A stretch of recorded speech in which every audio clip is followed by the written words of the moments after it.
Inano nasawi na si Marbel Pactora humingi ng tulong kay Senator Rapi Tulfo. Dumulog sa Rapi Tulfo in action si Wilma Pila upang humingi ng tulong na makamit ang mustisya para sa anak na si Marbel Pactoran na nasawi sa kamay ng Slovenian husband nito noong December 29, 2024. Nais din ng ginang na maiuwi sa bansa ang mga labi ng kanyang anak mula sa Slovenia sa lalong madaling panahon.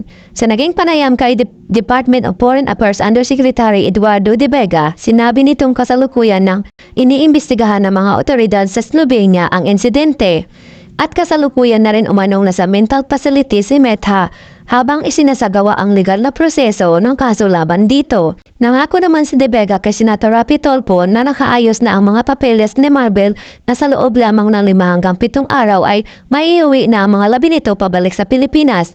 Samantala, inanunsyo naman ni Senator Rapi Tulfo na mag-aain umano siya ng panukalang resolusyon upang gawing mandatory ang neuropsychiatric at drug test para sa mga dayuhan bago sila mabigyan ng permit na magpakasal sa mga Pilipino.